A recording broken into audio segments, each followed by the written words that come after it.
Today we're going to repair some tile, and to do that we're going to use this patching plaster.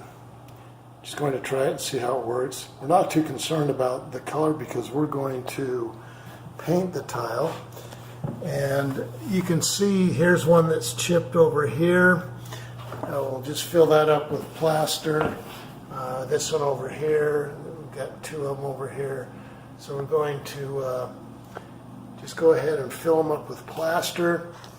We'll then go ahead and prime them with an oil-based primer, and then use an oil-based paint and see how that turns out. One of the things that you'll want to do before you apply the plaster is you'll want to clean it out, vacuum it, make sure it's really clean so the plaster can adhere to it. You will need a putty knife. Any putty knife will work. I'm using this one right here. So basically all you do is you just get some putty onto your putty knife, and then just go ahead and apply it.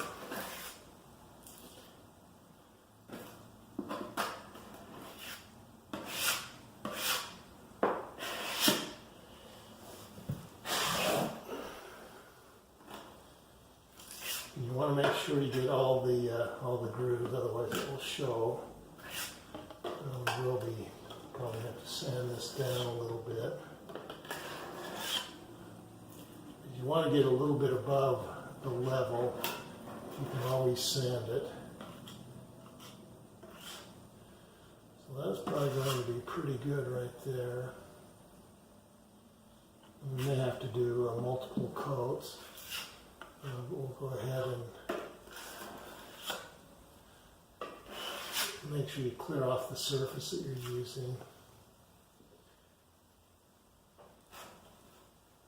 You do want a little bit more than what you have. Like I said, we'll probably have to re-putty this. So there's one of them. That should be good to go. Make sure you get any excess. You'll then want to, again, like I said, go ahead and wipe off any excess amount of plaster that you might have on here. Clean that up after. Make it a lot easier. It looks like we're probably going to have to put on a few coats of this to make sure that it's high enough. Then you let that set for about 4 to 5 hours.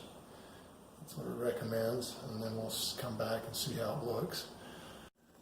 All right, now, as you'll recall, we are going to sand the plaster, and we're going to use this 120 medium smooth grit sandpaper.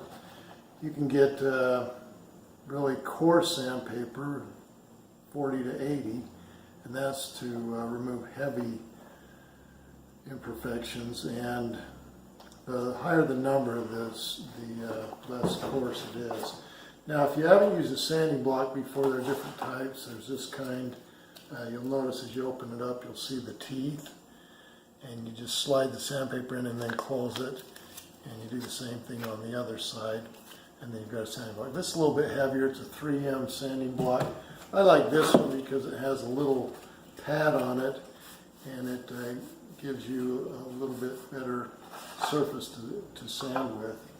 Now, to load the sandpaper, you get the sandpaper, just put it the size of the sanding block.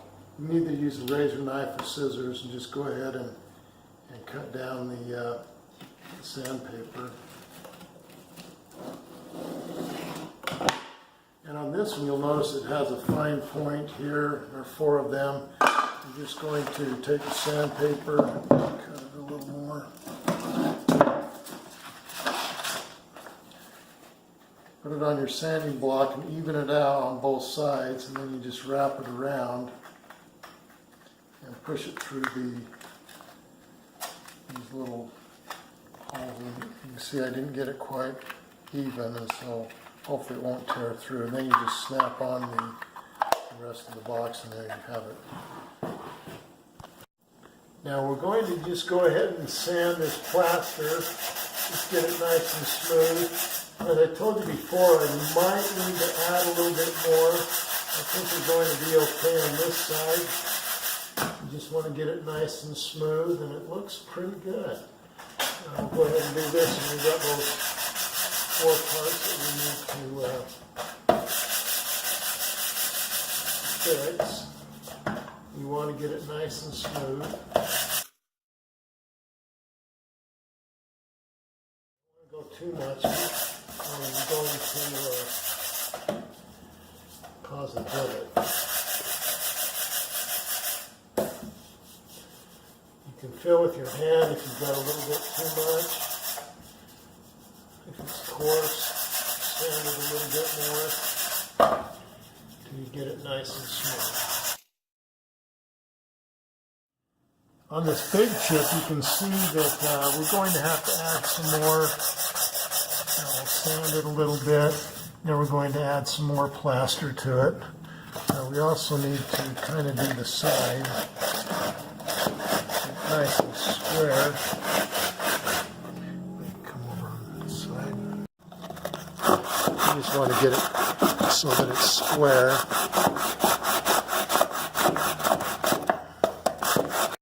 Now you can see it's not up high enough, so we're going to add some more plaster.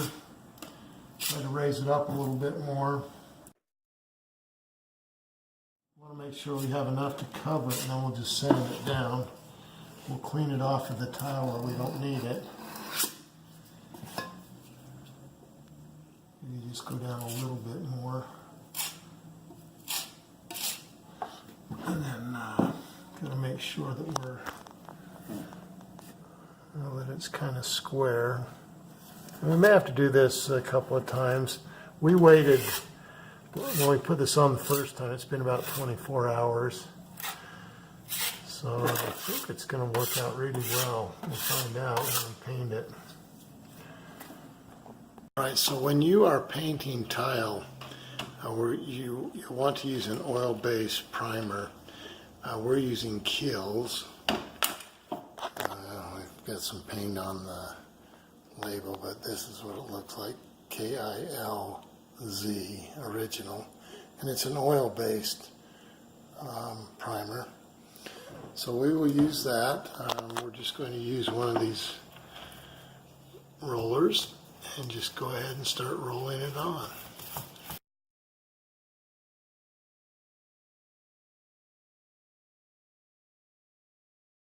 So we'll just go ahead and roll the oil-based primer on, get it on nice and smooth. We'll then go ahead and use a primer. You want to be really careful not to get any debris on your tile. But we will go ahead and finish painting this. Again, it's an oil-based primer, and then we'll use an oil-based paint to finish it off. So there you have it. There's the first step, and hopefully it'll work out well. So here's what it looks like with one coat of Kills on it. Looks pretty nice. I will then go ahead and use a oil-based paint. We bought this at Lowe's.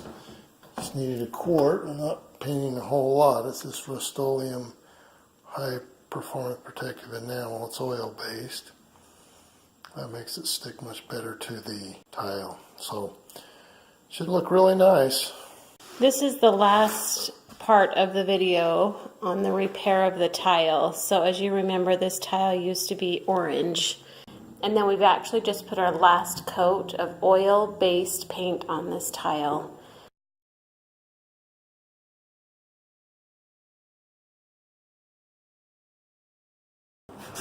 But we'd sure appreciate it if you would please subscribe to Big Al Repairs so we can keep filming these do-it-yourself projects.